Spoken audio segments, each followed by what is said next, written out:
अस्सलाम वालेकुम। आप देख रहे हैं प्रज्ञान मुनीर मेमन के साथ। आज पाकिस्तान में किसी भी शख्स से पूछा जाए तो एक ही सवाल नजर आता है, एक ही चीज है जो सबकी जबान पे आम नजर आती है, वो है महंगाई। और हाय रे महंगाई, ये महंगाई कितनी जालिम है, इसने कितने सारे लोगों के लिए कितनी सारी मुश्किलात खड़ी कर दी हैं, इसका अंदाजा तो आप सब बखूबी लगा सकते हैं। लेकिन इस महंगाई की जो असल वजह है वो क्या है? इस वक्त अगर देखा जाए तो पूरी दुनिया में एक ग्लोबल चेंज है।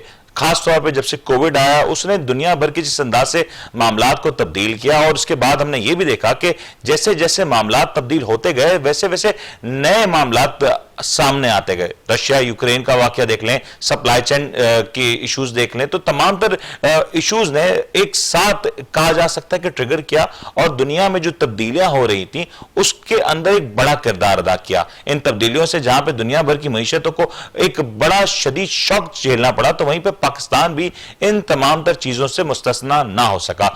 कहा यह जा सकता है कि आमतौर पर जब दुनिया की बड़ी मईशतें होती हैं वो इस तरह के जब शॉक्स होते हैं तो काफी आसानी से एब्जॉर्ब कर सकती हैं, लेकिन पाकिस्तान जैसा एक डेवलपिंग कंट्री जब इस तरह के इश्यूज का सामना करता है तो यकीन तौर पे ये मुश्किलात काफी ज्यादा मल्टीप्लाई हो जाती हैं और इसका जो एक असर है निचली सतह तक आवाम को झेलना पड़ जाता है।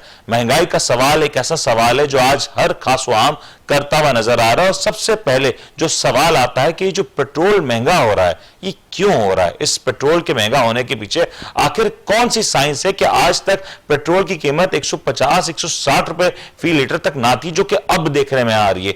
क्या ये महज हुकूमत का फेलियर है या इसके पीछे कुछ और डायनेमिक्स भी हैं जो अभी तक हमें शायद बताए नहीं गए, या अभी तक जो कुछ बताया जा रहा है वो हकीकत से कोसों दूर है? इसी हवाले से हम कोशिश कर रहे थे कि किसी ऐसे शख्स से राब्ता किया जाए जो हमें बेहतर तौर पर ना सिर्फ रहनुमाई कर सकता बल्कि इस पूरे मामले के ऊपर सही तस्वीर भी पेश कर सकता कि आखिर माजरा है क्या। इसी हवाले से हमारे साथ इस वक्त जुड़े जनाब उमर जहीर मीर साहब, सीनियर इकोनॉमिस्ट हैं।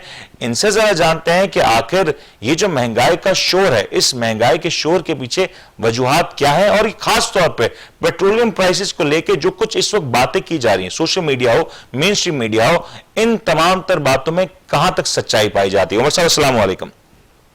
वालेकुम अस्सलाम मुनीर साहब। उमर साहब, सवाल मेरे ख्याल से करने की जरूरत नहीं है, सेल्फ एक्सप्लेनेटरी है तमाम तर मामलात कि लोग परेशान है महंगाई के हवाले से। ये महंगाई का जो एक सैलाब नजर आ रहा है, सुनामी कह लें, क्यों आ रहा है सर? ऐसा क्या हुआ जो पाकिस्तान की 74-75 साल की तारीख में ना हुआ, अब हो गया और महंगाई इस हद तक बेकाबू नजर आ रही है?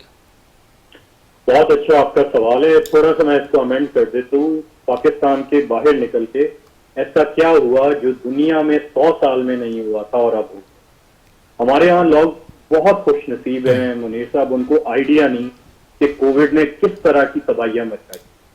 अमेरिका, बरतानिया, ऑस्ट्रेलिया, इवन हमारे हमसाए भारत में लाखों अमवात तो आप छोड़ दें, जो दुनिया की डेवलप मईशतें थी ना जी, वहां पर अनएम्प्लॉयमेंट, बेरोजगारी क्लेम्स मिलियंस में थे।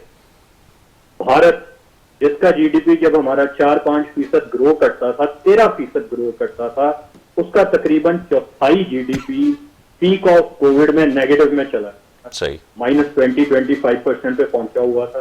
तो यहाँ लोगों को वो आइडिया नहीं। अभी जो रिसेंट प्रेशर्स आए हैं, दो चीजें हुई हैं जी जो इकट्ठे हो गई हैं ग्लोबली।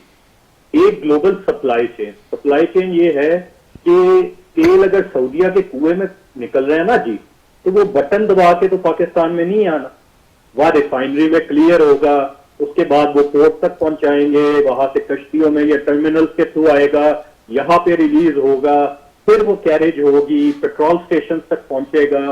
तो मैं अक्सर सुनता हूँ जी मंतकी मुगालते अवाम को दे रहे होते हैं। खैर अपोजिशन का तो काम ही प्रोपोगेंडा है, लेकिन बदकिस्मती ये है कि हमारे बड़े सीनियर सहाफी और सो कॉल्ड मईशतदान, अब या तो वो कोई इंटेलेक्चुअल डिसऑनेस्टी होती है या बेचारों को खुद समझ नहीं इस तरह की बातें करते हैं। एक तो जी ग्लोबल सप्लाई चेन तबाह होकर रह गई थी कोविड की वजह, और अभी तक वो प्री कोविड लेवल पे बहाल नहीं हुई।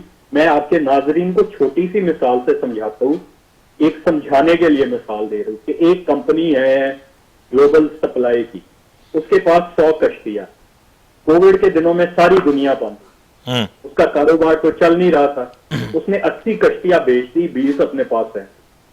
अब जब दुनिया दोबारा खुली है तो उन 20 कश्तियों के लिए हर मुल्क उसको ज्यादा कीमत देने को तैयार है। अब वो कुछ कश्तियां और भी खरीद रहा है, लेकिन उसके ऊपर प्रेशर बहुत आया हुआ है। फिर रूटीन से ज्यादा उन्होंने डिलीवरी देनी है। अच्छा, ये मसाइल तो थे ही थे, लेकिन इसके साथ जो हुआ है, जो आपने अपने इब्तदाइये में भी उसका जिक्र किया है कि इस वक्त यूक्रेन और रूस का जो तनाजा हो रहा है, उसकी वजह से पूरी दुनिया में तेल की कीमतों को आग लग गई है। ग्लोबली $92 के ऊपर ब्रेंट क्रूड पहुंच चुका हुआ है। हमारे हमसाए, अगर आप भारत की बात करें तो मुंबई में तकरीबन 257 पाकिस्तानी रुपए का लीटर बिक रहा है। और साहब, आपने बिल्कुल ये बात तो ठीक कही कि रशिया और यूक्रेन के मामलात में, सप्लाई चेन के मामलात हैं, बट कहा तो ये जा रहा है कि दुनिया भर की मीशतें इस तमाम तर चीजों के लिए तैयार रहती हैं। क्या पाकिस्तान की कोई पिछले 3-3.5 साल में तैयारी नहीं हुई कि हम इस तरह के जो चैलेंजेस थे इनके लिए तैयार नहीं थे, और अब जब दुनिया भर में जो कीमतें बढ़ी हैं उसके असरात हमें बहुत ज्यादा देखने में आ रहे हैं। तनकीद तो ये भी हो रही है कि जिस अंदाज से पहले माजी में भी, और पेट्रोल की जो WTI क्रूड की बात करें, ब्रेंट की बात करें, इनकी कीमतें माजी में बढ़ चुकी हैं, लेकिन जो पाकिस्तान में प्राइसेस थी वो तकरीबन 150-160 तक नहीं पहुंची। तो इसकी वजह भी तो कोई ना कोई गलत पॉलिसी रही होगी ना? नहीं, ये दुरुस्त नहीं है। ये अगेन जो लोग ये बातें कर रहे हैं, मंतकी मुगालता दे रहे हैं। मैं एग्जैक्ट बता देता हूँ कब की। कुछ लोग जो अपोजिशन कैंप के हैं, मैं उनको इकोनॉमिस्ट या सहाफी नहीं समझता, क्योंकि वो न्यूट्रल नहीं है। प्रोपोगेंडे में पहली मौत ही फैक्ट की होती है। वो 2014 को रेफर करते। 2014 में ब्रेंट क्रूड 90 के करीब पहुंचा था, और पाकिस्तान में उस वक्त कीमत $82। लेकिन वह दो चीजें वो जान के अवाम को नहीं बताते, जो कि बड़ी बदयान। एक ग्लोबल सप्लाई चेन। मैं अब वही मिसाल आपको देता हूं कि 2014 में, and global supply chain is something जो एक्सटर्नल फैक्टर है, पाकिस्तान का अंदरूनी मामला नहीं है। जी, पूरी दुनिया का है ना, पाकिस्तान के किसी एक मुल्क का नहीं है, पूरी दुनिया मुतासर हो रही है। अब यही 2014 में जब वो $92 बैरल पे पहुंचा था, तो भारत में इसकी कीमत $71 थी। आज भारत में पाकिस्तानी रुपए 257 उनके ₹1 क्यों है? मतलब अगर उनकी दलील सही है तो वो तो पाकिस्तानी हुकूमत की नाअहली है ना, तो फिर भारत में क्यों हो रहे हैं, फिर अमेरिका में क्यों हो रहे हैं, फिर ऑस्ट्रेलिया में क्यों हो रहे हैं? तो वो ये मंतकी मुगालता मार जाते हैं। वो ये नहीं बताते कि 2014 में कोई कोविड नहीं था, कोई ग्लोबल सप्लाई चेन का मसला नहीं था। या दो फैक्टर है, एक फैक्टर है क्रूड ब्रेंट की कीमत, दूसरा फैक्टर है ग्लोबल सप्लाई चेन। वो एक बताते हैं, दूसरा छोड़ देते। तीसरा फैक्टर एक और जोड़ लें अगर उमर साहब, डॉलर प्राइसेस को भी अगर जोड़ लें, डॉलर वैल्यूएशन को भी जोड़ लें। जब मुकम्मल कर लूं ताकि आपके नाज़रीन को समझ आ जाए। इसमें तीसरा जो अहम फैक्टर है ना मुनीर साहब, वो है जो हमारी ओवरऑल इकोनॉमिक डायरेक्शन है। आइसोलेशन में नहीं देख सकते। देखिए, जो रुपए की कदर है ना, पहले हमने उसको आर्टिफिशियली मेंटेन किया था, कर्जे ले लेके हम एक्सपोर्ट नहीं बढ़ा रहे थे। अब हमने अपनी एक डायरेक्शन स्ट्रेटेजिक सही की है, जिसकी वजह से डॉलर का हमारा रेट 176 पे है। सीधा साधा अगर आप ये करेंसी का इंपैक्ट ले लेना, तो वो ₹82 आज के ₹144 तो वैसे बढ़ते हैं। 100 बातों की एक बात जिसे सुनते ही एक बंदा जिसको कोई समझ नहीं, उसको भी क्लियर हो जाएगी। 2014 में हम सेल्स टैक्स कितना ले रहे थे? 40% से ऊपर के करीब हम गए थे। आज हम कितना ले रहे हैं तेल पे? 0। आज सुबह मेरी FBR के एक सीनियर ऑफिशियल से मीटिंग थी, वो सर पकड़ के बैठा हुआ था। मैं कहा जी क्या हो गया? कहता जी अवाम को तो रिलीफ दे रहे हैं, अवाम तो खैर फिर भी खुश नहीं हो पा रही, क्योंकि लोगों को तो पता ही नहीं कि क्या रिलीफ दे रहे हैं, लेकिन हमारी शामत आई हुई है। उस मुझे फिगर दिखा रहा था, कहता देखें जी पिछले टेन्योर में तेल पे सेल्स टैक्स से हमें इतने अरब इकट्ठे होते थे, इन्होंने 0 कर दिए।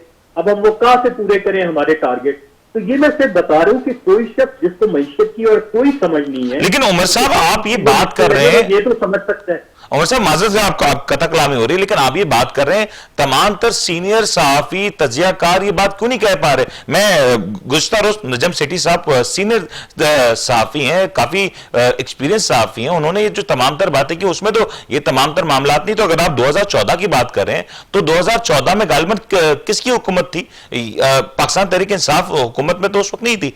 तो आप अगर 2014 की बात कर रहे हैं तो क्या 2014 में क्या पाकिस्तान की जो करेंसी वैल्यूएशन है उसको जानबूझ के मसनूई तौर पर रोका गया, जिसके बाद एकदम से करेंसी हमें रिवैल्यूएट करनी पड़ी? जी, आपने दो सवाल इकट्ठे कर दिए, पहले दूसरे की हम बात कर लेते हैं। बिल्कुल ऐसा ही है। देखिए, इसकी मिसाल ऐसी है कि आपके घर में एक क्राइसिस आया हुआ, आपने शदीद कर्जे अदा करने और बुरा हाल है, आपके पास दो चॉइसेस है। एक तो ये आप घर वालों से बात करते हैं मैं 6 महीने बाद बैरून मुल्क जा रहा हूं, आप कहते हैं मेरी बला से मैं 6 महीने में और कर्जा लेता हूं, घर वालों को ऐश कराता हूं, बाद में भाई जाने बाप जाने घर वाले, आप चले जाते हैं।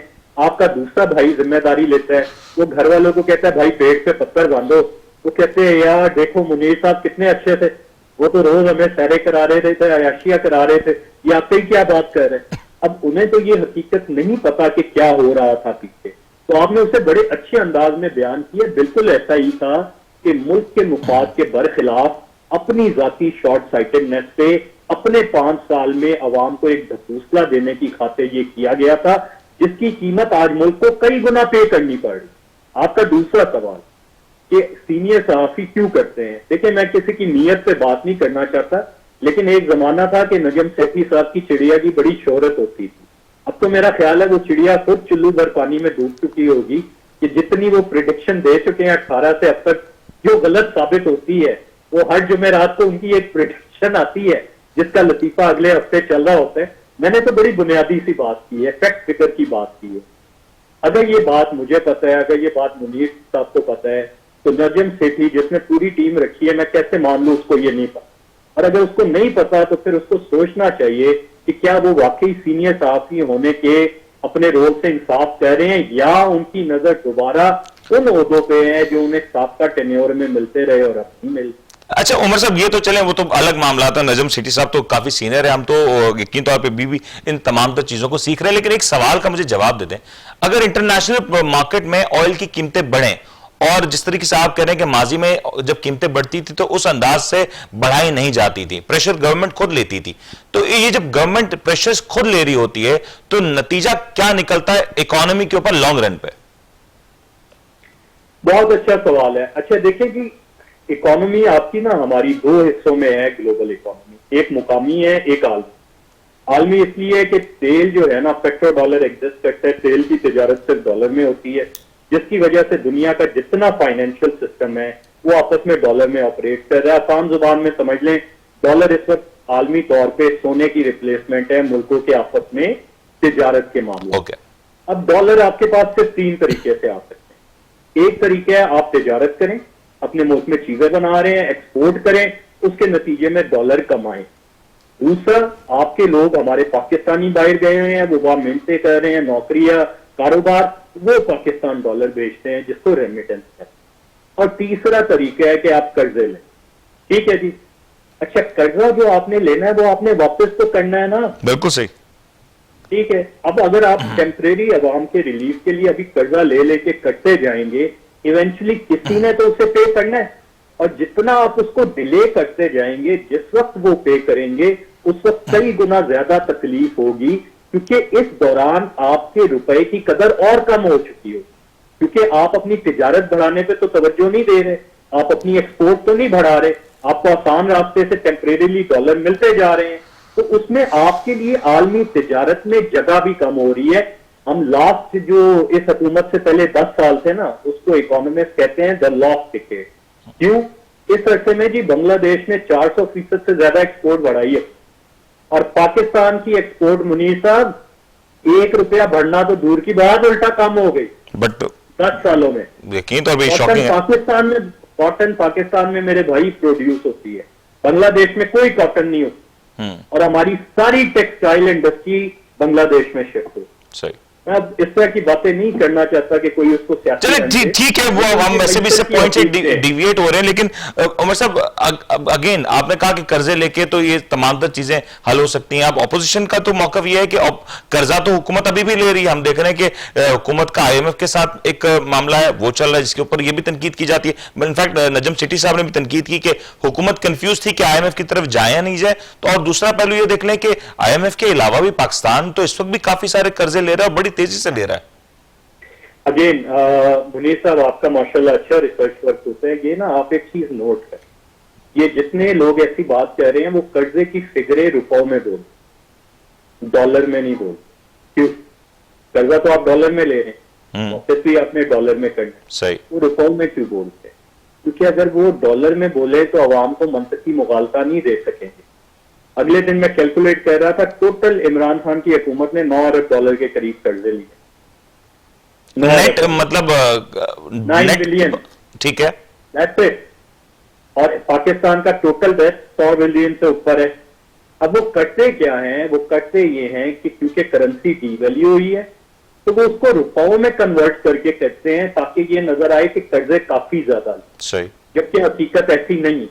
साथ वो ये भी नहीं बताते कि इतने $बिलियन के कर्जे वापस हो, वो सिर्फ वो एक फिगर बता रहे होते हैं जो ली गई, और वहां भी एक इंटेलेक्चुअल डिसऑनेस्टी करते हैं कि उसको रुपयों में कन्वर्ट करके बताते हैं, डॉलर फिगर नहीं बताते, जो मैंने आपके नाज़रीन से शेयर की। सही। दूसरी जो आपने बात की कि जी नजम सेठी साहब ने फरमाया कि हुकूमत पहले कर लेती, मुझे जी सीरियसली अफसोस हो रहा है, या तो नजम सेठी साहब मईशत को बिल्कुल नहीं समझते, अगर नहीं समझते उन्हें बात नहीं करनी चाहिए, या वो किसी एजेंडे पे।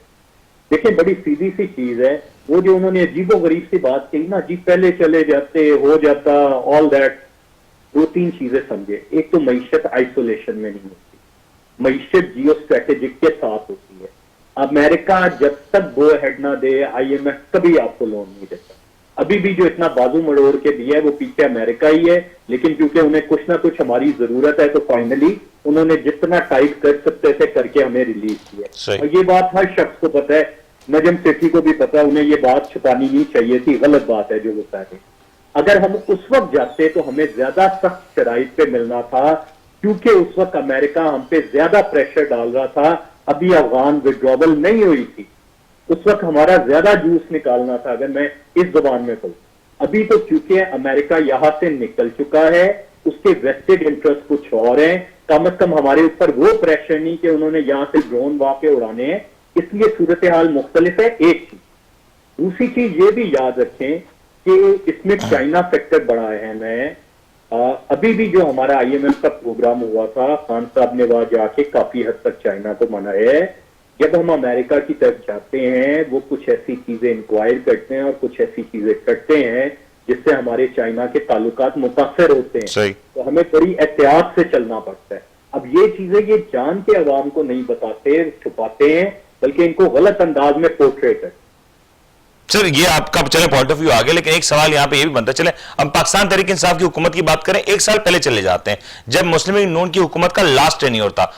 कहा यह जाता है कि उस टेन्योर में देखें सब अच्छा था, तमाम तर इश्यूज के ऊपर काम हो रहा था, रिलीफ मिल रहा था, टैक्सेस में रिलीफ मिल रहा था। आप इनफैक्ट फर्स्ट टाइम पाकिस्तान की हिस्ट्री में जो सैलरीड तबका है उसकी टैक्सेस में भी रिलीफ कर दिया गया था, और एक बड़ा साइजेबल रिलीफ था। सर 2018, 17, 18 में इकोनॉमी इतनी अच्छी होती है और उसके बाद हम देख रहे हैं कि इकोनॉमी को मुसलसल चैलेंजेस हैं, या तो वहां कुछ गड़बड़ हुई है या तो यहां कुछ गड़बड़ हुई है। बिल्कुल सही आपने कहा, 100%, बिल्कुल वहां पे गड़बड़ हुई थी। दो साबिक मईशतदान, जिनमें से एक पीपल्स पार्टी के टेन्योर में रहे थे, एक उससे पहले, और इवन एक निजी महफिल में मिफ्ता इस्माइल, इन सब ने ये चीज मानी थी कि नून लीग मुल्क को डिफॉल्ट करके गई थी। आखिरी दिन जितना पैसा खजाने में था, इल्लीगली हुकूमत इनकी खत्म हो गई थी प्रैक्टिकली, लेकिन आखिरी दिन इनके जो वो वजीर आजम थे शाहिद खान अब्बासी साहब, उन्होंने वो साइन करके ऑर्डर, वो सारे फंड्स निकाल। अब ये वही मिसाल है जिसकी हमने पहले बात की है। इमरान खान के लिए भी बड़ा आसान है, वो करना चाहिए, इशू क्या है, वो भी उसी तरह कर ले, जुगाड़ सारे, इसको हम जुगाड़ कहते हैं कि मईशत की डायरेक्शन सही करने की कोई जरूरत नहीं, जुगाड़ करके टेम्परेरी रिलीफ दे दे, अगली हुकूमत जाने वो जाने। गालिबन उनको यकीन था कि अगली हुकूमत उनकी नहीं आनी, तो उन्होंने वो सारा पैसा निकाल के, सारा कर्जा लेके एक आर्टिफिशियल बबल क्रिएट किया, और जो भी हुकूमत बाद में आए उसके लिए एक अजाब छोड़। अब दो ही रास्ते थे, या अगली हुकूमत सख्त फैसले करे और मुल्क को सही डायरेक्शन में लेके, लेकिन उमर साहब माजरत के साथ हुकूमत कहां सख्त फैसले कर रही है? सर हुकूमत कहां सख्त फैसले कर रही है? आप देखें अभी शौकत तरीन साहब ने गाड़ियों की इंपोर्ट पे पाकिस्तान का अरबों डॉलर का जो एक रिजर्व था वो बाहर मुल्कों भिजवा दिया सिर्फ गाड़ियों की इंपोर्ट के चक्कर में। सर ये कौन सा सख्त फैसला हुआ? अच्छा, इस बात पे मैं आपसे मुत्तफिक हूं कि जो हुकूमत की इकोनॉमिक टीम है, that leaves much to be desired. उनके कई फैसले ऐसे हैं जो बहुत बेहतर हो सकते हैं। इंपोर्ट पॉलिसी जो है इसको ज्यादा स्ट्रेन होना चाहिए। ये आपने जो गाड़ियों के हवाले से कहा बिल्कुल सही कहा, मैं इस पे आपसे बिल्कुल मुत्तफिक हूं, जो बात सही है वो सही है। And after after all this thing, मान लिया चलें इश्यूज थे, कोविड है, सब कुछ है, लेकिन अवाम सर ये देखना चाहते हैं ना कि कहीं रिलीफ मिले। आप देखें कि एक तरफ तो ऑयल की कीमतें बढ़ रही हैं और वो फिलहाल रुकने का फिलहाल ये भी नहीं कहा जा सकता कि कहां जाकर रुकेंगी, इसके ऊपर मैं आपसे बात भी करूंगा। लेकिन पाकिस्तान में लोकल सतह पे इन्फ्लेशन बहुत बड़ी, खासतौर पे फूड आइटम पे। आप तो इस वक्त लाहौर में मौजूद, मैं आपको सिंध की सूरत हाल बता दूं तो सिंध में इन्फ्लेशन की एक छोटी सी मिसाल ये दे देता हूं कि 140-45 रुपए फी किलो दूध जो बिकता है, फी लीटर जो दूध बिकता है, अब वो 200 रुपए बिकने की बातें की जा रही हैं। सर ये इन्फ्लेशन के अगर मामलात होंगे तो एट दी एंड आवाम तो सफर करेगी। आवाम को तो at the end of the day ये फर्क नहीं पड़ता कि हुक्मरान कौन है, उसको तो ये फर्क पड़ता है ना कि वो जो चीजें अपनी जिंदगी की जरूरत की हैं वो कहां से मिलती हैं और कितनी आसानी से मुयस्सर होती हैं। बिल्कुल आप सही कह रहे हैं मुनीर साहब, मैंने एक प्रपोजल बारहा इस हुकूमत को दिया है, अब सुनने में आ रहा है कि वो उस पर अमल कर रहे हैं, अल्लाह करे कर लें। सर देर ना हो जाए, कहीं पता कर लें कि कुछ staple food item food basket में, मिसाल के तौर पे हमने यूरोप, बरतानिया, बाकी मुल्कों में देखा है दूध, दही, अंडा, जो उनके लोग बुनियादी चीजें खाते हैं, या हमारी बात कर लें आटा, चीनी, दालें, घी या कुकिंग ऑयल कर लें उसकी जगह, उन चीजों के ऊपर हुकूमतें सब्सिडी देती हैं ताकि महंगाई के जो असरात हैं उससे कम से कम आम बंदे का पेट, उसका किचन महफूज है। और ये कोई इतनी बड़ी बात नहीं है, ये पर एमपीए जितने डेवलपमेंट फंड्स दिए जाते हैं ना, चाहे सिंध हो चाहे पंजाब हो, उसमें से चौथाई भी निकाल दें तो इन फूड के ऊपर ब्लैंकेट दी जा सकती है रिबेट। अच्छा, अब मुझे सुनने में जो आया है, ये आपके प्रोग्राम के थ्रू आपके नाज़रीन के लिए एक ब्रेकिंग न्यूज भी है कि ये बाकी हुकूमतें तो करने जा रही है। अब सिंध में बदकिस्मती या जो भी कह लें पीपल्स पार्टी की हुकूमत है, तो वहां पे आके अब वो 18वीं तरमीम के बाद जो एक प्रोविंशियल ऑटोनॉमी है फाइनेंसेस के हवाले से, ये अब उनका इख्तियार है, वो करना चाहेंगे तो करेंगे, वरना फेडरेशन उन्हें इस पर मजबूर नहीं कर सकती। बाकी 3 सूबे जहां पे इनकी हुकूमत है या अलाइड हुकूमत है, वहां पे तो ये लेके आ रहे हैं कि एक सब्सिडी आवाम को देने लगे हैं, ये तय कर रहे हैं कि एक ब्लैंकेट सब्सिडी देनी है या एहसास प्रोग्राम के अंडर दोबारा कोई इसी तरह कार्ड के थ्रू देनी है। एक चीज। दूसरी, इसमें जी महंगाई में एक हिस्सा तो होता है ना डिमांड सप्लाई और सब्सिडी जिसकी हमने बात करी, एक होता है होल्डिंग जो जखीरा अंदोजी होती है, वहां पे मुकामी इंतजामिया का रोल बहुत अहम है। आपने जो सिंध का बताया है वो अक्सर दोस्तों से हम सुनते रहते हैं, स्पेशली जो कराची में हालात है, और बहुत दिल कुड़ता है क्योंकि हमारे वतन का हिस्सा है, हमें मोहब्बत है। ये मैं आपके नाज़रीन को बता देता हूं, पूरे मुल्क में सबसे बदतर हालात, इतने बुरे हालात इवन बलूचिस्तान में, कोयटा में भी नहीं। मैं अभी पंजाब की तो बात ही नहीं कर रहा। अब मैं नहीं कहना चाहता, लेकिन यहां पे एक इंतजामिया का रोल आ जाता है। अगर वो कॉनाइवेंस कर रही है, मिली भगत कर रही है, जखीरा अंदोजी, अगर एक चीज की कीमत नेचुरली 120 पे जानी है तो वो उसको 170 पे ले जाएगी। चले 120 तक तो आपके कंट्रोल में नहीं है, लेकिन वो 170 पे जाने से तो आप उसे रोक सकते हैं ना, नीचे ला सकते हैं। और यही वजह है कि अगर आप अपनी टीम को कहें वो रिसर्च करे एक कंपैरेटिव, तो आप देखेंगे कि मुल्क के जो बाकी सूबे हैं, हर सूबे में सिंध बिलखसूस कराची से कम कीमतें हैं। तो ये क्या बात है? हालांकि कराची में तो पोर्ट है, इंपोर्ट होके भी जो सारा सामान आता है वो लैंड तो कराची में होता है। सही। तो कैनेट करके जा रही है, बात सस्ती क्यों है? क्योंकि बदकिस्मती ये है कि जो जखीरा अंदोजी हो रही है, वहां पे जो हुकूमत हमारी सिंध की मौजूद है, जो हमारी वहां पे एडमिनिस्ट्रेशन है, उन्हें शायद सोचना चाहिए कि वो अवाम के लिए कुछ खौफे खुदा करें और अपना किरदार रखें। ये यकीन तौर पे पाकिस्तान में सूबों का बड़ा मसला है कि 18वीं तरमीम का इस्तेमाल तो होता है, वो किस अंदाज में होता है वो सूबे अपने हवाले से अपने कुछ तहफ़्फ़ुज़ात जरूर रखते हैं, और ये अगेन डिबेटेबल तो चीज़ है। लेकिन उमर साहब, प्रोग्राम क्योंकि अब हमारे पास वक्त भी कम होता है, मुझे एक बात बताएं, इस वक्त हम फरवरी के अंदर मौजूद है और प्रोबेबली जो एक्सपेक्टेड है कि नेक्स्ट ईयर जुलाई में पाकिस्तान नए इलेक्शंस की तरफ बढ़ सकता है। इस वक्त ऑयल प्राइसेस की अगर हम बात करें, अगेन अगर ऑयल प्राइसेस की तरफ देखो तो ऑयल प्राइसेस अपने एक एक्सट्रीम को टच करते हुए वापस रिवर्स हो रही हैं। इज इट अ पॉसिबिलिटी कि जिस ऑयल प्राइसेस की वजह से इस वक्त पाकिस्तान तहरीक इंसाफ की गवर्नमेंट को सख्त तनकीद का सामना है, ये 1.5 साल से कम अरसे में कुछ निचले सतह पर आए जाके, ताकि पाकिस्तान का, जिसपे पाकिस्तान को भी फायदा हो और पाकिस्तान की जो लोकल सतह पे जो इन्फ्लेशन है उसको भी कंट्रोल किया जा सके? Is there any kind of possibility in that? बहुत बहुत अच्छा सवाल है मुनीर साहब। देखें, किसी के पास जादुई बॉल तो नहीं है कि वो फ्यूचर प्रेडिक्ट कर सके। लेकिन जो हमारे पास इत्तलात होती हैं और एक प्रोफेशनल एक इकोनॉमी का साइकिल भी तो होता है ना उमर साहब, हमने देखा कि जब जब प्राइसेस अपने एक्सट्रीम्स को टच करती है तो फिर रिवर्सल जी, होता है मैं उससे प्राइसेस आ का। रहा हूं। ये अभी मुनीर साहब नॉर्मल साइकिल नहीं कर, इस वक्त जो हो रहा है ये ज्यादा इम्पैक्ट है जो आपने और मैंने दोनों ने जिक्र किया है, रूस यूक्रेन का नाता। जो कीमतें नीचे भी आई हैं ना, वो भी इसीलिए आई हैं कि रूस ने कुछ अपनी फौजें विड्रॉ की हैं क्रीमिया के बॉर्डर से, तो उसकी वजह से जरा टेंशनें कम हुई हैं, हालात थोड़े रिलैक्स हुए हैं।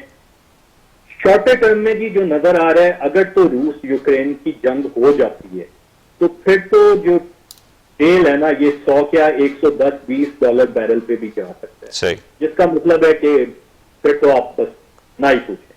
और अगर ये जंग तनाजे में नहीं बदलती, जिसकी रूस बार बार अश्योरेंस दे रहा है, लेकिन बदकिस्मती से ऐसा नजर आ रहा है कि अमेरिका की पूरी कोशिश है कि ये जंग हो जाए, क्योंकि अमेरिका के मिलिट्री कॉम्प्लेक्स को इस वक्त एक वॉर की जरूरत है। उनकी मईशत की हालात बहुत खराब है कोविड के बाद, और आप अगर देखें अमेरिकी तारीख में जब भी ऐसा होता है वो कहीं ना कहीं जंग छेड़ते हैं और उससे उनकी दोबारा मईशत खड़ी हो जाती है। सही। अगर तो ये जंग नहीं होती, अभी तक तो रूस भी बड़ी समझदारी से प्ले कर रहा है, तो कुछ अर्से में ये जैसे ही टेंशन खत्म होती है, महीने 2-3 में पेट्रोल दोबारा नॉर्मल लेवल्स पे आना शुरू हो जाएगा, $80 पर बैरल अराउंड दैट।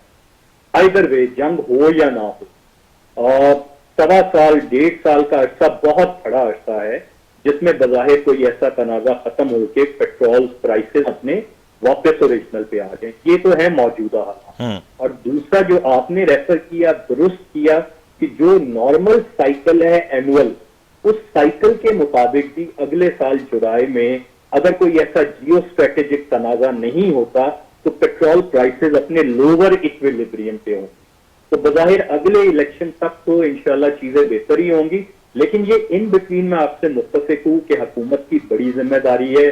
ठीक है, आलमी मार्केट में ये हालात हैं, लेकिन टेम्परेरीली आवाम के हालात बहुत खराब हैं, उनके लिए सरवाइव करना चैलेंज बना हुआ है। हुकूमतों का ये भी काम होता है कि वो उस पर रिलीफ दें, टेम्परेरीली लॉसेस कर लें रजिस्टर, कोई ऐसी बड़ी बात नहीं है।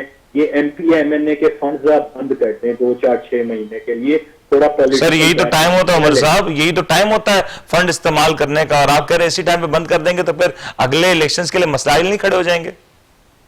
देखिए जी, अगर आपकी जनरल पॉपुलैरिटी ये जो आपने बात की है ना, एक बड़े हमारे माशाल्लाह सीनियर लेवल सियासतदान मिनिस्टर हैं, उन्होंने एग्जैक्ट यही उनके अल्फाज थे, आपका उनका एक्सपीरियंस बहुत मिलता है, तो जो मैंने उन्हें कहा था वही मैं आपको अर्ज कर देता हूँ। पर मेरा उनसे कोई राब्ता नहीं जिसकी तरफ आप इशारा कर रहे हैं। मैं कोई नाम नहीं लेता। ये गलियां, नाले, स्ट्रीट लाइटें, इन सबका फायदा तब है जब लोगों के पेट भरे। अगर जनरली लोगों की एक परसेप्शन बन जाए ना, याद रखें perception is stronger than reality. अगर लोगों की परसेप्शन बन जाए फिर ये गली नालों ने आपको कोई फायदा नहीं देना। प्रायोरिटी सही करें, पहले उसको एड्रेस कर लें, उसके बाद आप ये फंड करें, और अभी तो टाइम है ऑलरेडी मई में। पहले उमर साहब मैं आपकी मौजूदगी का फायदा उठा लेता हूं, एक थोड़ा सा पॉलिटिकल सवाल कर लेता है। आई नो आप इकोनॉमी के हवाले से ज्यादा कंफर्टेबल भी रहेंगे, लेकिन सर एक बात बताएं, इस वक्त जो बात हो रही है, बल्कि बात तो पिछले 3.5 साल से हो रही है कि गवर्नमेंट जा रही है पाकिस्तान में कोई वोट ऑफ नो कॉन्फिडेंस हो सकता है, इस तरह की कुछ चीजें हो जाती हैं। 3.5 साल से बात हो रही है, लेकिन अगर पाकिस्तान की क्योंकि हिस्ट्री रही है कि पाकिस्तान में किसी भी वजीर आजम ने अपना टेन्योर पूरा नहीं किया, अगर तो ऐसे ही कुछ पाकिस्तान में हो जाता है तो कंसिडरिंग द करंट सिनेरियो जो चैलेंजेस हैं ये कितने ज्यादा बढ़ जाएंगे और ये किस हद तक बात हाथ से निकल सकती है मुआशी लिहाज से, अगर मुझसे पूछूं तो? मुआशी लिहाज से वो एक ट्रेजेडी होगी, क्योंकि मार्केट और मईशत में कॉन्टिन्यूटी और स्टेबलाइजेशन की बड़ी अहमियत होती है। 5 साल मुकम्मल होना एक मैसेज भी देता है। ऑपोजिशन में भी अगर समझदारी हो तो वो इस वक्त ये हरकत नहीं करेगी, बज़ाहिर तो सियासी तौर पे नजर भी नहीं आ रहा फिलहाल। सर तैयारी हुई है सर, कराची से कारवान तैयार हुए, वहां पे लाहौर से सारे मामला तैयार हैं, आप कह रहे हैं बाजार नजर नहीं आता। अभी तो आप देखें 23 मार्च बड़े करीब है। मोनस इलाही की गालिबन तकरीर मिस कर दी है। नहीं मैंने सुनी है सर, घबराना नहीं, उन्होंने कह दिया, लेकिन मैं तो ऑपोजिशन की बात कर रहा हूँ। मोनस इलाही तो हुकूमत मैं कैसा आपको बड़ी सीधी सी बात समझाता हूँ मुनीर साहब, ये लोग सोचते किस तरह। देखें, अक्सरियत हमारे सियासतदानों की वो है, अब मैं आपको पता है खुली बातें करता हूँ, जो इसको एज एन इन्वेस्टमेंट ट्रीट कर रहे होते। आपकी हमारी तरह के लोग ज्यादा कम होते हैं।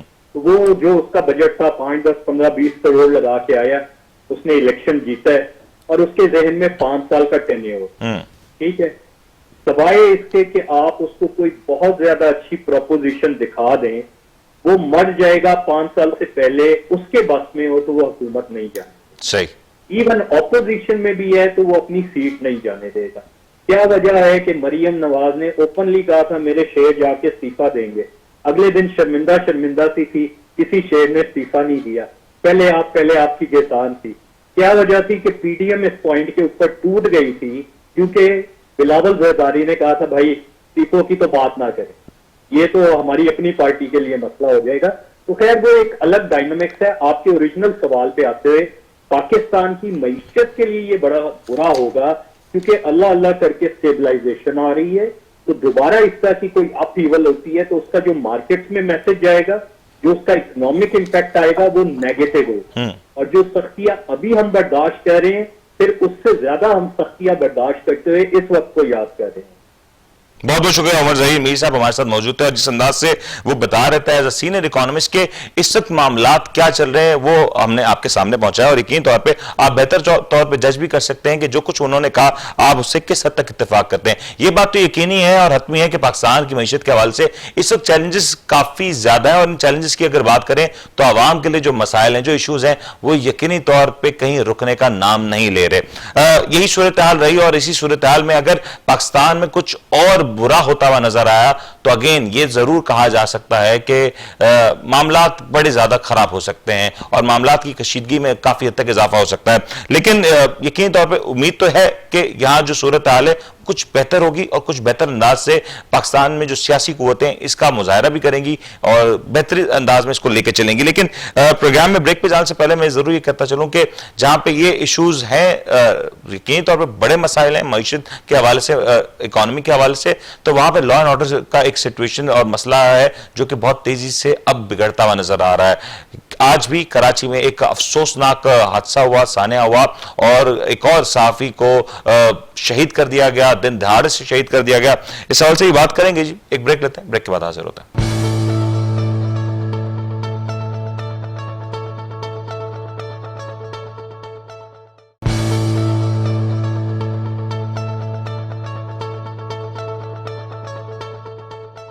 वेलकम बैक जी। हम बात कर रहे थे कि किस अंदाज से पाकिस्तान की मईशत तो यकीन तौर पे चैलेंजेस का सामना कर रही है, लेकिन एक और बड़ा चैलेंज है जो कि सर उठा रहा है। ये चैलेंज है लॉ एंड ऑर्डर सिचुएशन का। और आज कराची में एक और अलमनाक सानिया जिसमें एक और सहाफी ने अपनी जान का नजराना पेश कर दिया। आज कराची में दिन दहाड़े एक सहाफी को शहीद कर दिया गया और मुजाहमत की ये जो वारदातें हैं इसमें हर आए रोज एक नया इजाफा हो रहा है। हमने जिस अंदाज से पहले भी प्रोग्राम्स में आपको बताया कि ये जो इशू है ये इस तरह से नहीं होते कि अचानक से हो जाए, ये पूरी एक प्लानिंग के तहत ये तमाम तर कार्रवाइयां होती हैं। और ये भी देखने में आया कि जैसे ही नए साल का आगाज हुआ तो इन तमाम तर कार्रवाइयों में एक नई तेजी देखने में और एक नया पैटर्न भी नजर आ रहा है। कुछ आदादो शुमार हमने आपसे कुछ रोज कबल जो शेयर किए थे, आपको पहले तो वो सुनाते हैं और फिर जरा इसके ऊपर मजीद बात करते हैं। पाकिस्तान के सबसे बड़े शहर, मिनी पाकिस्तान कहलाने वाला शहर कराची आज जल रहा है। एक बार फिर से कराची के मामलात बहुत तेजी से बिगड़ रहे हैं। बढ़ता हुआ स्ट्रीट क्राइम कराची वालों के लिए मजीद परेशानी का बाइस बन रहा है। तो यहाँ की बिजनेस कम्युनिटी जो ऑलरेडी बड़े सारे इश्यूज की वजह से परेशान है, वो अब सोचने में मजबूर है कि आखिर ये जो बढ़ता हुआ क्राइम का नंबर है अब कहां जाके थमेगा। माजी में कराची ने ऐसे बड़े सारे मामलात देखे हैं और कराची ने कई बार इस तरह से बदतर हालात को सर्वाइव किया और फिर इन्हीं हालात से बाहर निकल के आया। इसके अलावा एक और बड़ा मैटर है, वो है हरीम शाह का। आज इन दोनों टॉपिक्स के ऊपर बात करेंगे, लेकिन कुछ आदाद शुमार हैं जो मैं आपके सामने रखना चाहूंगा और ये सवाल उठाएंगे कि क्या वजह है कि अमीर का कानून एक और गरीब का कानून एक है। आज कराची की अगर 12 से 13 दिन के फैक्ट्स और फिगर्स की बात रखूं, जो कुछ कराची में सड़कों पे हुआ, जो कुछ खून की होली खेली गई, तो उसमें कुछ इस तरह के आदाद शुमार हैं कि दौरान डकैती 5 से 6 लोगों का जो फिगर्स आते हैं उनको दौरान डकैती हलाक कर दिया गया। इसके अलावा 29 शहरी इन तमाम तर वारदातों में जख्मी हुए। 3 करोड़ से ज्यादा रकम की जो कैश की डकैती हुई मुख्तलिफ वारदातों में। इसके अलावा 50 तोले से ज्यादा सोना मुख्तलिफ वारदातों में घरों से लूटा गया और ये यकीनी तौर पर जिस अंदाज में लूटा गया होगा ये आप सब बखूबी जानते हैं। कराची के शहर में 11 गाड़ियां छीनी गई महज 12 दिनों के अंदर। और मोटर बाइक्स का अगर नंबर की बात करें तो वो अभी तक हासिल नहीं किया जा सकता क्योंकि नंबर्स बहुत सारे हैं। कराची में मुख्तलिफ वारदातों में 8 मवेशियों को चोरी किया गया। मतलब इस शहर में ना इंसान की जान महफूज है, इंसान का माल महफूज तो छोड़ें बल्कि जानवरों की जिंदगी में महफूज नहीं रही। कराची में मुख्तलिफ वारदातों में मोबाइल फोन्स की बड़ी तादाद लूटी गई, लेकिन सिर्फ एक वारदात का अगर मैं तस्करा करता चलूं तो मैं सिर्फ एक वारदात में जो कि सदर के इलाके में हुई उसमें 10 लाख से ज्यादा रकम के मालियत के मोबाइल फोन्स छीने गए। कराची में मुख्तलिफ पहलुओं पर हम बात करते हैं कि नफरी कम है, नफरी बहुत है, और नफरी कहां है ये भी बताते हैं। कराची के अक्सर थानों में जो नफरी पाई जाती है वो तकरीबन कमोबेश 65 से 80 अफराद के ऊपर एक थाने में नफरी होती है जो पुलिस एहलकारों की होती है, जो कि 2 शिफ्टों में आमतौर पर काम करती है। यानी कि एक वक्त में एक थाने के अंदर 35 से 40 लोग एक वक्त में ड्यूटी दे रहे होते हैं। कराची के आमतौर पे जो थाने हैं उनकी हुदूद में जो आबादी है उसका जो कमोबेश रेशो है वो 8 से 10 और 12 लाख तक होता है। यानी कि 10 से 12 लाख की आबादी के दरमियान जो लोग मौजूद होंगे जिन्होंने कानून नाफिज करना है, कानून पर अमल दरामद कराना है, उनकी तादाद 35 से 40 होगी। बरक्स इसके कि कराची में जो वीआईपी प्रोटोकॉल मूवमेंट होती है, एक एमएनए के साथ कमोबेश 30 पुलिस एहलकार बैक वक्त एक साथ उनकी प्रोटोकॉल को सर अंजाम दे रहे होते हैं। कराची में अहम इमारतों की बात करें तो सीएम हाउस, गवर्नर हाउस में 80 से 100 एहलकार ऐसे एक वक्त में तैनात होते हैं जो कि उस वक्त इन तमाम तर सूरत हाल की सिक्योरिटी के ऊपर मामूर होते हैं। अगर सीएम हाउस, गवर्नर हाउस के अलावा बिलावल हाउस की बात की जाए तो बिलावल हाउस के एक गेट के ऊपर गालिबन 50 से 55 एसएसयू कमांडोज तैनात होते हैं जो कि उस वक्त वहां की रखवाली करते हैं और सिक्योरिटी को यकीनी बनाते हैं। कराची शहर अवाम का शहर, एक ऐसा शहर जो अवामी कुव्वत का शहर होना चाहिए था। आज यहां पे गालिबन 7,500 पुलिस और एसएसयू कमांडोज इन वीआईपी की सिक्योरिटी के ऊपर मामूर है और कराची के जो शहरी हैं वो इस वक्त बेयारो मददगार हैं। तो आपने देखा कि जो कुछ आदादो शुमार हमने आपसे शेयर किए थे और ये आदादो शुमार ज्यादा पुराने नहीं है, ये इसी पाकिस्तान के इसी कराची शहर के आदादो शुमार है। और जो कुछ यहाँ पे इस वक्त नजर आ रहा है, जो कुछ सूरत हाल डेवलप होती हुई नजर आ रही है, इसके पेश नजर तो ये कहा जा सकता है कि यहाँ पे एक बड़े ऑपरेशन की अगेन एक जरूरत पड़ती हुई नजर आ रही है। और अगर ये मामला यहाँ पे काबू ना हुए और अगर ये मामला इसी अंदाज से चलते हुए नजर आए तो आने वाले दिनों में हमने जिस तरह से माजी में देखा था कि एक बड़े तर्ज पे ऑपरेशन करना, फिर उसको रोकना, फिर यकीनी तौर पे रोका नहीं जा सकता। और जिस अंदाज पे ये भी अब कहा जा रहा है कि रेंजर्स के इख्तियारात के हवाले से बात हो रही है, दीगर इदारों की बात हो रही है कि उनकी परफॉर्मेंस यहाँ पे किस तरीके से है। खासतौर पर अगर पुलिस के महकमे की बात करें तो पुलिस की परफॉर्मेंस को लेकर काफी सारे सवाल उठाए जा रहे हैं। ये सारे मामला क्यों हो रहे हैं, उसको काबू करने की जिम्मेदारी आखिर किसके ऊपर आयद होती है? सिंध हुकूमत का जो किरदार है इस हवाले से वो क्या है और क्यों सिंध हुकूमत अभी तक खामोश नजर आती है और खामोश तमाशाई बन के ये तमाम तर वाकयात देखती है? पहले सिंध हुकूमत की जानिब से, पाकिस्तान पीपल्स पार्टी की जानिब से यह तो कहा जाता था कि जब जब खान साहब किसी चीज का नोटिस लेते हैं तब तब वो मामलात खराब हो जाते हैं। तो आज सिंध हुकूमत के हवाले से भी अगर हम कहें कि जब जब सिंध हुकूमत ने इस दहशतगर्दी की नई लहर का नोटिस लिया, हर बार एक नया हादसा, एक नया सानिया देखने को आया। क्या हो रहा है, क्यों पाकिस्तान में इस तरह के मामला हो रहे हैं? खासतौर पर सिंध की बात करें तो क्यों पुलिस नाकाम नजर आती है, पूरी तरीके से नाकाम नजर आती है इस तरह के हादसात और सानियात को रोकने में? उम्मीद करते हैं आपको आज का प्रोग्राम पसंद आया होगा। अपने होस्ट को इजाजत दीजिए, अपना बहुत बहुत ख्याल रखिएगा। अल्लाह हाफिज।